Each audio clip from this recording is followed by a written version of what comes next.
And I have to admit that my talk is primarily one that's for advocates, so please excuse me where I overstep my bounds. Anyway, I'm Tom Dunbar from Louisville, Kentucky, Evan's dad.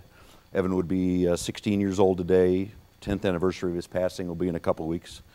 He was a victim of neuroblastoma. For those of you who haven't lost a child, your assumption's correct. It's easily the worst thing that will happen to you, and it has happened to someone you'll never forget. So for those of you who've lost a child, you can stop worrying about that. No matter what you do, whether you try to hide in the sand or face it head on, you'll never forget. That's a good thing. Thank you for letting me share my advocacy journey with you and where I think the future is for raising awareness and finding ways to get the piece of each of the federal government pies that are available to find cures for kids with cancer. Primarily, I'm focused on advocacy for funding by way of the various federal channels, but also to reach out to interested persons who might not otherwise have a way to share in a unified attempt to affect change. By change, I mean cure all kids. Be sure all kids aren't harmed by the cure itself. Greater numbers, whether trying for shrinking federal dollars or corporate or even private philanthropy, makes a difference. Reaching a critical mass is essential for some aspects of universal awareness, and we may never reach that, something I'm not sure I'm unhappy about. So my loss forced me to examine some of my personal goals and caused me to take a more in-depth look at the world of childhood cancer research. While Evan was in treatment, I became intrigued with the system of how research is conducted for childhood cancer. The NBLAST listserv provided lots of information, some of it even correct, and it also served to tie the people to each other. From my layman's perspective, it appeared that the one unifying factor that tied the various bits of research together was the COG. Trusting to some degree the literature and physicians of CureSearch and the COG and finding nothing to dispute the success of the COG model at conducting nationwide trials, leading to improved cure rates over time, I sought ways to help that effort. That interest coincided perfectly with NCCF's leadership's past successes in advocating at the federal level for childhood afflictions unrelated to cancer. That led them to seek federal funding outside of the main grants that that's the COG receives from the NCI. Naturally, CureSearch has always attempted to raise funds privately, both specifically to support those trials and raise the profile of the cause and the organization. In addition to helping create the advocacy plan for CureSearch, I also became painfully aware that funding from any and all sources for childhood cancer research at almost any level, from basic lab research, where you might say generously that any cancer research is helping all types of cancer and patients, to bedside clinical trials that are focused on that type and stage of a particular type, even specific to the individual patient, which was so exciting to hear about here. Childhood cancer gets poor financial support from everyone. I don't care how you measure it. Kids get less money from research from the federal government, from public cancer charities, from pharma, from everyone. If it weren't for Danny and Marlo, most people wouldn't even know kids get cancer, I think, let alone that it kills 3,000 kids a year. Other big city children's hospitals are very successful in their local markets at being sure that important research and early stage trials are supported. I'm very thankful to the Van Andel Research Institute here in Grand Rapids and NMTRC for making this symposium possible. It's great that there are some signs of growth and investment in our kids' health and that some people get it. So CureSearch started out by setting up a meeting in 2000 with about half the attendees coming from the NBLAST listserv with the help of Congresswoman Deborah Price, who lost her child to neuroblastoma. At that meeting, we simply poured out our hearts on the congressional record. No plan, we didn't know to ask for anything, didn't even remember actually visiting the office of the senators or representatives.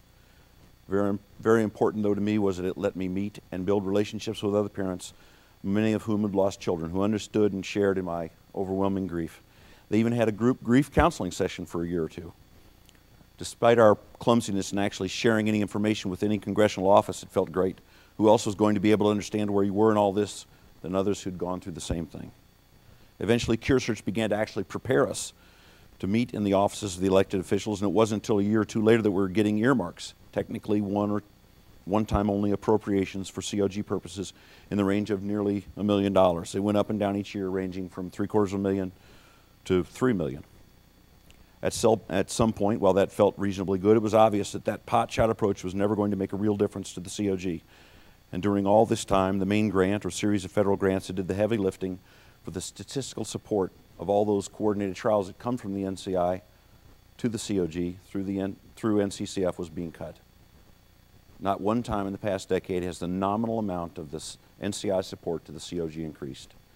And if you were able to if you take into account the inflation we've experienced since then, I guesstimate the purchasing power of the grants roughly half of what it was in 2000.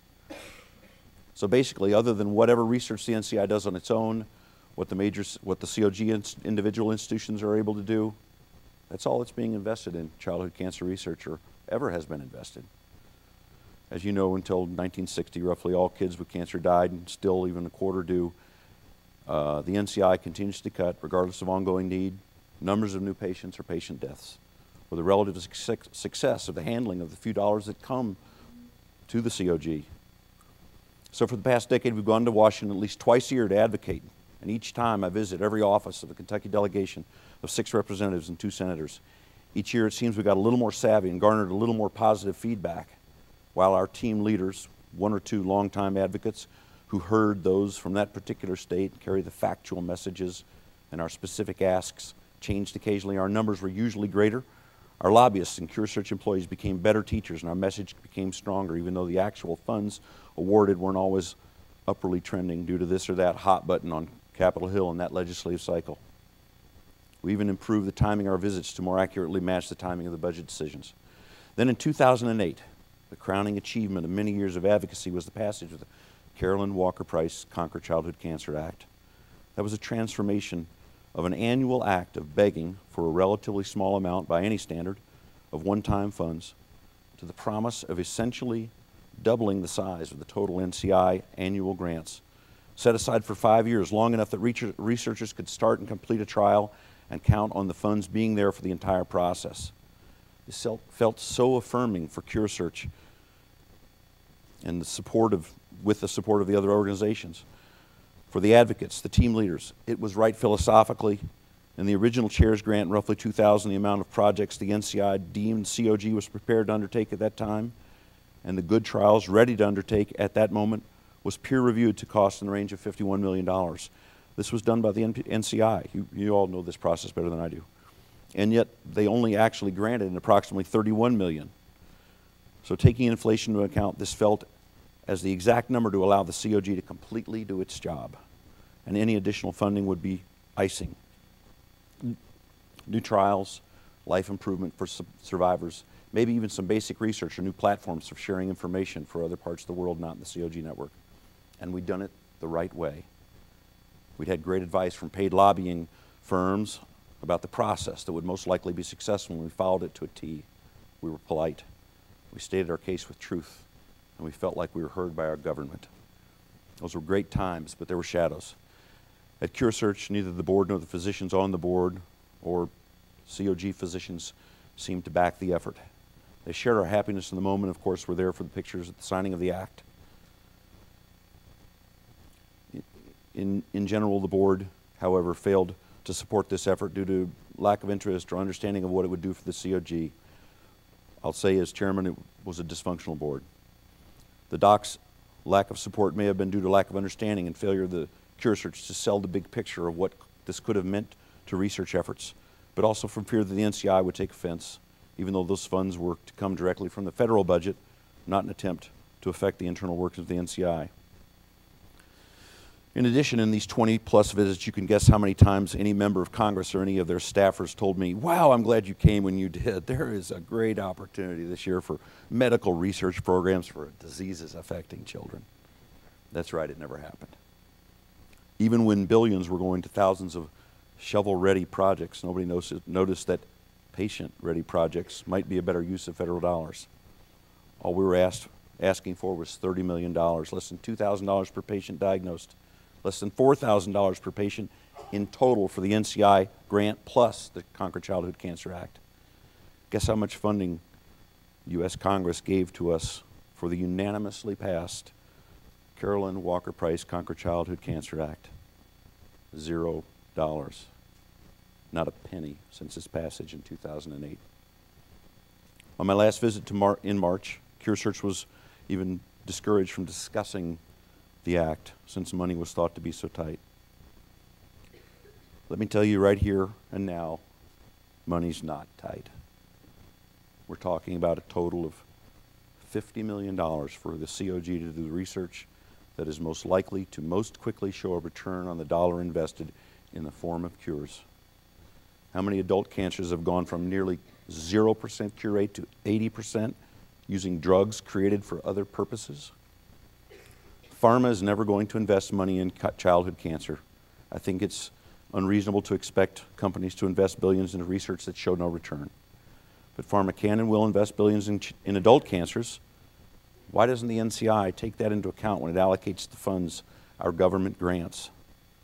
Why does it only allocate 4% of its funding to childhood cancer when the complete cure of only breast cancer, of any adult cancer, would save more life years than the complete cure of childhood cancer? I've never talked to any politician who wouldn't talk about our children and our children's children over and over. Who do you save from a sinking ship first? Well, if you believe as I do that actions speak louder than words, apparently it's men in their 80s.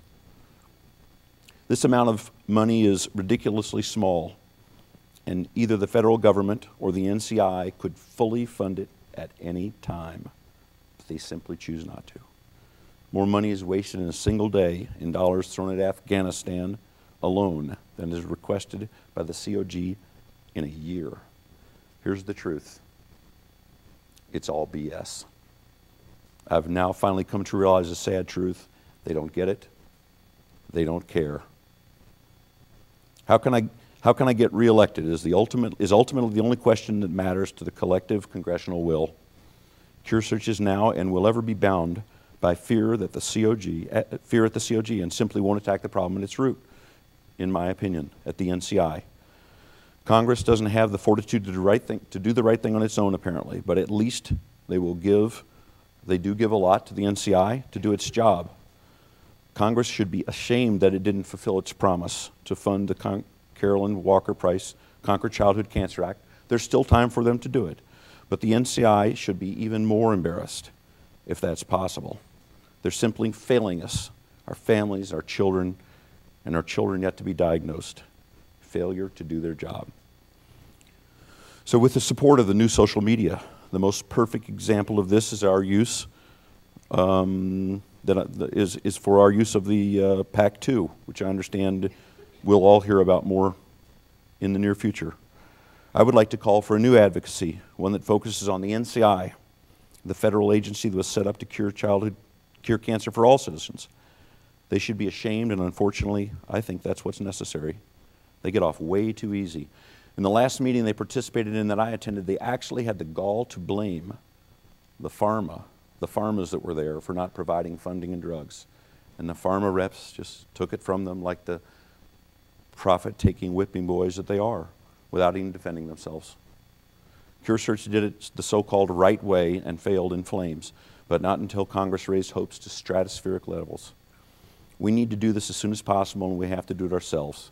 I'm talking primarily to the parents, the advocates. The COG, with all its great results and hours spent diligently working for our children's lives, won't do this for us.